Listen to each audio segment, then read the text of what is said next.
Cara, você já percebeu que parece que o clima enlouqueceu de vez? Mas você acredita que o que a gente pode estar vendo agora pode ser fichinha perto do que está por vir?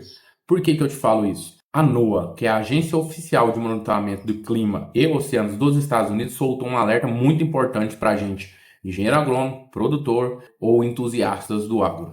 Por que que é muito importante? A NOAA soltou um alerta dizendo que a gente tem 63% de chances do El Niño esse ano ser um super El Niño. E todas as 3 vezes que isso aconteceu no passado, a gente enfrentou crises muito drásticas aqui no país. Isso quer dizer que esse ano a gente não vai ter um evento forte, a gente vai ter um evento extremamente forte. Então fica ligado que eu vou explicar tudo isso para você, que os impactos que isso traz na sua vida e por que o aquecimento da água do oceano lá do outro lado do mundo tem a ver com a sua lavoura aqui em Goiás, aqui no Brasil.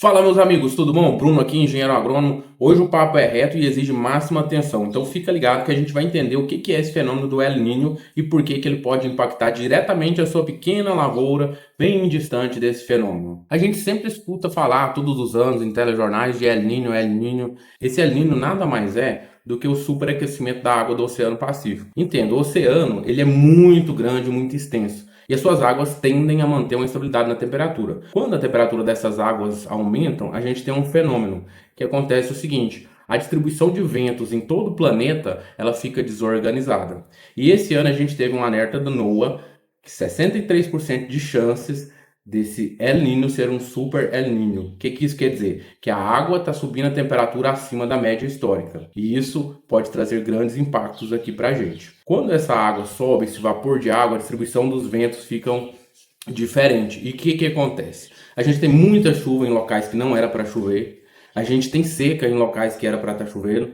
A gente tem calor extremo em outras regiões. Além disso, atrasos de chuva e chuvas irregulares. A janela de safra desse ano pode ser diferente e a gente pode enfrentar períodos de veranico, que é aquele intervalo entre uma chuva e outra muito extenso, entre 15 e 20 dias. Isso vai impactar bastante os plantios desse ano. Esse bloqueio atmosférico trava as frentes frias lá embaixo. Então, lá no sul, a gente tem chuvas torrenciais. Então, o produtor gaúcho, o produtor catarinense, vai enfrentar aquele cenário de máquina atolada, enchentes, sojas precisando ser colhida com excesso de água, pegando fungo ali. Teremos um risco muito elevado de chuvas torrenciais no sul do Brasil. E por outro lado, lá no norte e no nordeste, a gente tem o oposto extremo. O El Niño corta a umidade e a gente tem um período de seca extrema que pode pegar ali um momento de enchimento de grãos. E regiões como Mato Piba sofrem bastante com esse super El Niño. Já aqui na minha região, no centro-oeste, a gente pode enfrentar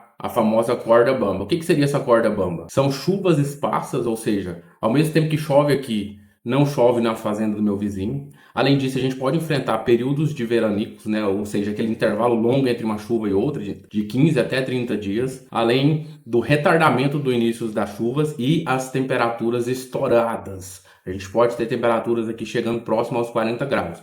Então a previsão, se tudo isso concretizar, aqui para o estado de Goiás, estado do Mato Grosso, é um retardo no início das chuvas, chuvas esparsas, chove num lugar e não chove no outro, além da possibilidade do veranico. Muita atenção, aquele produtor que gosta de fazer o plantio pouco antes do início da chuva, contando que ela vai pegar de forma sequencial, esse ano é muito arriscado para se fazer isso, porque a partir do momento que você fazer o plantio no pó, pode pegar uma chuva e um veranico na sequência e você perder toda a sua plantação. Além disso, a gente pode ter um atraso no início dessas chuvas. Qual que é o impacto para a silvicultura? Muita gente acha que o eucalipto é imortal, mas na verdade, se você levar a muda fraca para o campo, ou se você plantar algum clone que não tem essa resistência ao estresse hídrico, você pode perder a sua plantação ou até mesmo sofrer aí grandes atrasos. A gente está falando atrasos que pode chegar até anos, aumentar um ano aí para o período do seu corte. Então, muito importante nesse momento a gente focar em genética, em clones que têm histórico de resistir ao estresse hídrico.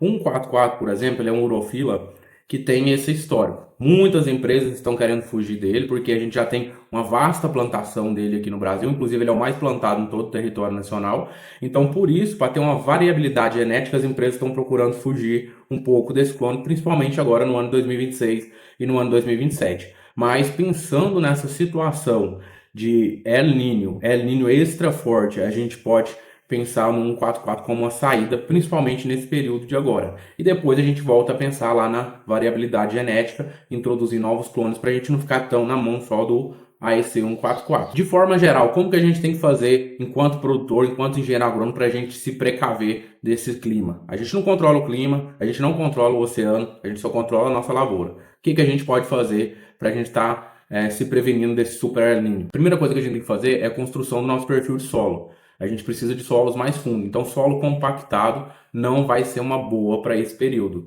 As mudas vão ter que buscar água em locais onde a seca ainda não chegou, ou seja, na profundidade do solo. Então, muito importante a gente ter um perfil de solo bacana. Número 2, a gente precisa de cobertura nesse solo. Plantar em cima do solo nu não vai funcionar, porque a cobertura ela serve como retenção de água, além de servir como uma geladeira para nossas mudas. Plantação esse ano tem que ser feita 100% com cobertura, nada de plantar em terra nua, mas eu acredito que esse ponto aí toda a produção brasileira já faz, né? Terceira coisa, genética. A gente precisa escolher uma genética, tanto para o eucalipto quanto para a soja, para milho e demais culturas aí, que a gente tenha um histórico de resistência ao estresse hídrico. Então a gente tem que procurar variedades para esse ano que tem esse histórico. Nada de pegar variedades aí que não tem esse histórico de tolerância, porque senão a gente pode tomar prejuízo lá na frente. E como eu já mencionei antes, muita atenção na janela de plantio. Nada de plantar antecipado contando com a chuva que ainda não chegou. Isso pode acarretar diversos prejuízos, inclusive você tem que fazer todo o seu plantio novamente e aquela semente ou muda que você inseriu no início ser totalmente perdida. Um super El Niño não é brincadeira. O recado da agência foi dado, as instruções foram passadas. Quem ignorar isso vai deixar dinheiro na roça. Se esse alerta foi útil para você, deixa seu like, compartilhe com quem tem interesse e precisa saber dessas informações. E se você quer aprender a fazer mudas clonais de eucalipto, construir um viveiro, vai lá no meu perfil no link da bio ou na descrição desse vídeo. Adquira o meu e-book, lá eu passo todo o passo a passo da produção de mudas clonais de eucalipto, com toda a experiência que eu tenho de 6 anos à frente da produção de mudas clonais de eucalipto. Um grande abraço, cuide da sua lavoura e até o próximo vídeo. A voz jurássica do agronegócio moderno, Bruno César. Inscreva-se, é grátis. Eu juro. Agrossauro.